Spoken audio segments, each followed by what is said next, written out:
अस्सलाम वालेकुम, मैं अब्दुल सत्तार। आप अलग न्यूज़ देख रहे हैं। तारिक मतीन हमारे साथ हैं। सीनियर सियासतदान को मुल्क में मार्शल लॉ के नफाज और इमरजेंसी लगने का ख़तरा या खदशा पैदा हो गया है, इस पर बात करेंगे। और उसके अलावा एक कार्रवाई है जो कि जारी है, जो कि मुसलसल जारी है, इस पर भी बात करेंगे। लेकिन उससे पहले आपसे दरख्वास्त है कि चैनल को सब्सक्राइब करें। सब्सक्राइब करने के साथ साथ घंटी बजा दीजिए। तो खतरा है भाई, घंटी तो वैसे मुसलसल बज रही है, खतरे की भी और वैसे भी घंटी मुसलसल बज रही है, जिस पे हम शुक्रिया भी अदा कर रहे हैं। और हर तरफ ही घंटी बज रही है। वहाँ तो शुक्रिया भी नहीं अदा कर वहाँ तो नहीं, वो मजबूरी होती है ना, मजबूरी का नाम शुक्रिया वाली भी घंटी होती है। जब आप कुछ ना कर सकें तो आप शुक्रिया अदा करें, एंजॉय करें। अच्छा, ये एक अजीब सी मिसाल है, लेकिन दे दी है।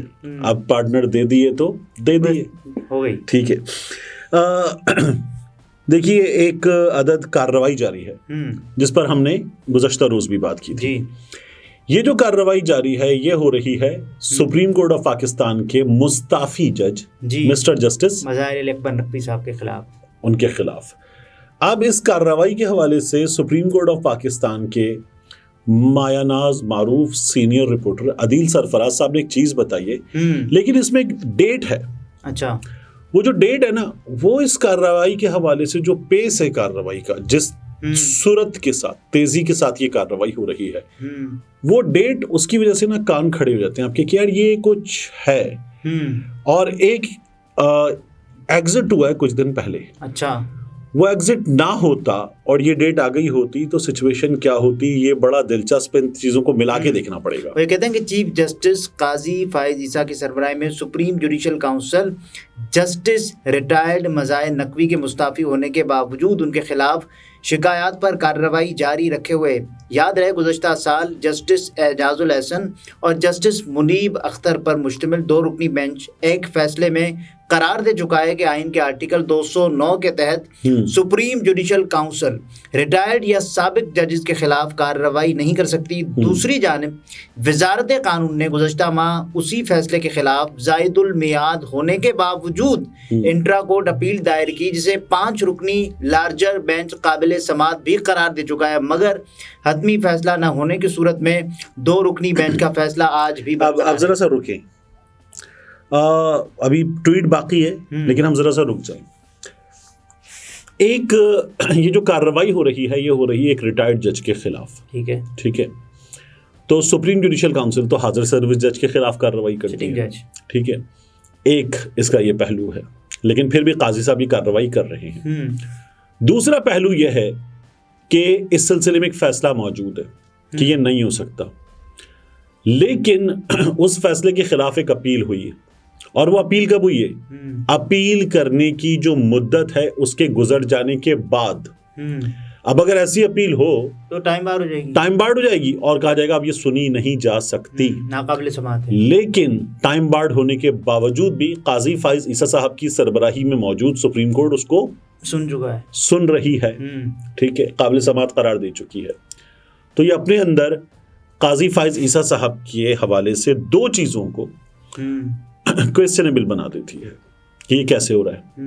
सुप्रीम कोर्ट एक सीनियर रिपोर्टर इस पे सवाल उठा रहे हैं। 2 चीजें, अभी इसमें मजीद 2 चीजें आने वाली हैं। चीफ जस्टिस काजी फायज ईसा के मुताबिक सुप्रीम जुडिशल काउंसिल की राय इंट्रा कोर्ट अपील पर फैसले से मशरूत होगी। सवाल ये उठता है, सुप्रीम जुडिशल काउंसिल क्यों कर इंट्रा कोर्ट अपील पर हतमी फैसला होने तक अपनी कार्रवाई को रोकने को तैयार नहीं? क्या 10 मार्च को जस्टिस सरदार तारिक मसूद की रिटायरमेंट से पहले कार्रवाई मुकम्मल करना मकसूद है? ख्याल रहे, जस्टिस सरदार तारिक मसूद की रिटायरमेंट की सूरत में justice Munib Akhtar supreme judicial council के रुकन बन जाएंगे। ठीक है, देखिए, अब आप ये काम कर लेंगे और आप फैसला नहीं देंगे, वहां से फैसला आ जाता है कि काबिल समाअत है और ये किया जा सकता है। सुप्रीम जुडिशल काउंसिल कार्रवाई कर सकती है। मुनीब अख्तर साहब के एक के आने से क्या होगा? एक तो बैलेंस इसका चेंज होगा, ठीक है, और एक शख्स जो है वो जब कुछ बोलेगा तो वो जब कानूनी हवालों के साथ बोलेगा तो उसकी अपनी इम्पोर्टेंस होगी ना, कि एक की राय 2 से अलग होगी, लेकिन फैसला तो फिर भी बिल्कुल ठीक है। लेकिन वो जब बोलेगा, लिखेगा और कानून के हवालों के साथ बोलेगा और लिखेगा तो उसकी अपनी इम्पोर्टेंस होगी, ठीक है, इससे तो इनकार मुमकिन नहीं है। फिर एक और चीज देखिए, अगर ये सब कुछ एक ऐसी सिचुएशन में हो रहा है कि जिसमें मुनीब अख्तर साहब अब आ रहे हैं और सरदार तारिक मसूद साहब 10 मार्च को जा रहे हैं, इससे पहले कि इस्तीफा आया है, वो इस्तीफा किसका था? एजाजुल हसन साहब का। अगर ये ना हुआ होता तो एजाजुल हसन साहब का इस्तीफा और 10 मार्च आ जाती और मुनीब अख्तर साहब आ जाते, तो फिर उसके बैलेंस पे कितना ज़्यादा फर्क पड़ता। ठीक है, तो इसको ऐसे देखना पड़ेगा कि ये जो चीज़ें हुई हैं गुज़श्ता कुछ दिनों में, ये करने वालों ने ये कुछ बाय डिज़ाइन है या बाय डिफ़ॉल्ट है, या बाय डिफ़ॉल्ट है। अब ये इसको देखने की ज़रूरत है, ये बड़ा अजीबो गरीब है और मज़ाहिर इसमें। लेकिन सबसे बड़ा प्रॉब्लम इसमें जो ना, कुछ भी हो जाए, वो मज़ाहिर नकवी साहब का इस्तीफ़ा है।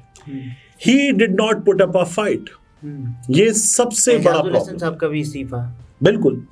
तो अब अगर जिन लोगों ने फाइट पुट अप नहीं की, वो पूरे इस केस को जो बना हुआ है वो बिगाड़ देती है।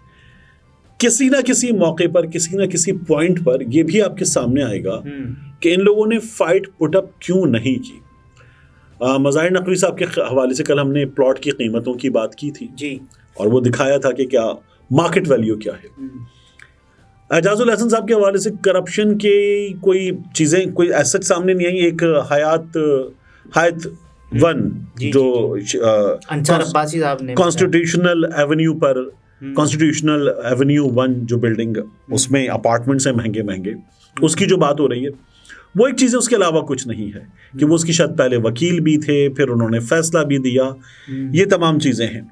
वगरना सुप्रीम कोर्ट में एक जज जो तमाम कानूनी हवालों के साथ एक ऐसा फैसला लिखते थे जिस पर कोई एतराज़ नहीं उठा पाता। तो मज़ाहिर नकवी साहब को ये साबित करना होगा कि उनके साथ जो कुछ हो रहा है ये तो गलत हो रहा है, बिल्कुल। उन्हें साबित करना होगा कि सुप्रीम जुडिशल काउंसिल के क्यों नहीं कार्रवाई कर सकता, तो वो सुप्रीम कोर्ट ऑफ पाकिस्तान में ही साबित करें या किसी भी मुतल्लिका अदालत में, तो वो क्यों नहीं साबित करना चाह रहे? देखिए, मैं ये तो कह रहा हूँ कि ये इस पूरे केस में जो चीज़ सबसे अजीब है वो मज़ाहिर नकवी साहब का इस्तीफ़ा है। और अच्छी बात है, बार बार हम तो ये बात कर रहे हैं, मज़ाहिर नकवी साहब हों, काजी फाइज ईसा साहब हों, एजाजुल हसन साहब हों, कोई भी ताकतवर आदमी, कोई भी ताकतवर आदमी हो।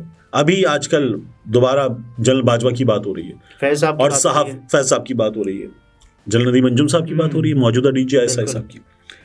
तो ये जो ताकतवर तरीन शख्सियात हैं जिनके बारे में हमारे सियासतदान इतने स्पाइनलेस निकलते हैं, ये इतने खोखले निकलते हैं कि IMF कह देता है कि भाई लाओ इन ब्यूरोक्रेट्स के, इन बड़े बड़े नामों के असासों की तफसीलात भी दे दो।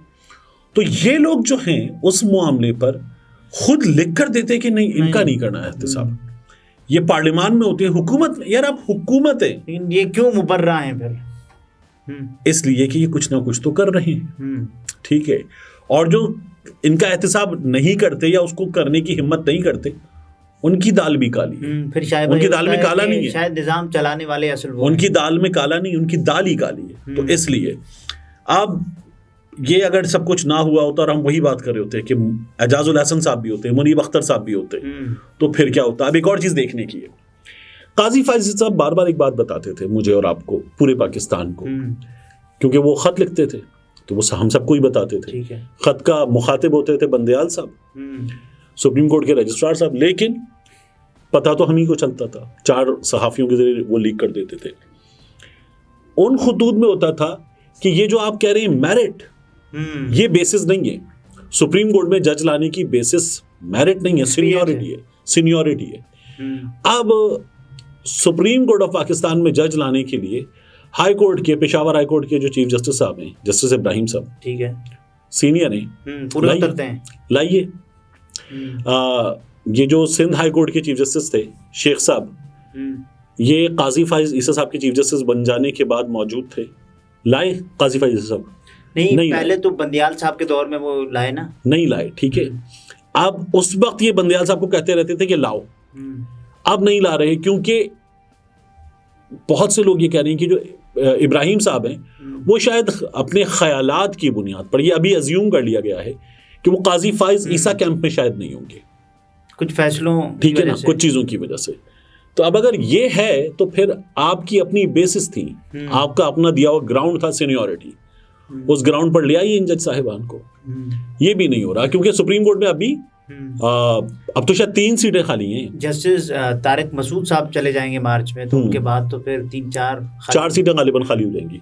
तो ये काम करना चाहिए, लेकिन अब ये काम उस तरह से नहीं हो रहा। दूसरा मामला है, सीनियर सियासतदान है पीर पगारा साहब, कल उन्होंने बड़ी अवामी ताकत का मुजाहरा भी किया।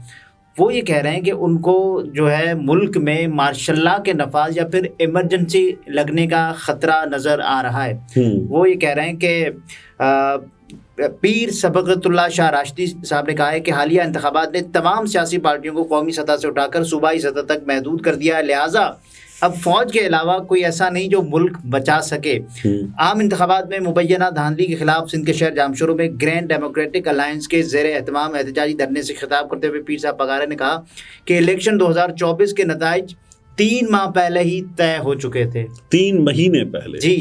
हुर्रों के रूहानी पेशवा और मुस्लिम लीग फंक्शनल के सरबराह पीर पगारा ने यह भी इल्ज़ाम आयद किया है कि तमाम नशिस्तें पहले ही बिक चुकी थीं, जिससे मुल्क की दुनिया भर में बदनामी हुई है। उन्होंने कहा कि अगर आप मुल्क में इंसाफ नहीं देंगे तो फिर लोग इंसाफ के हुसूल के लिए अलग रास्ता चुनेंगे।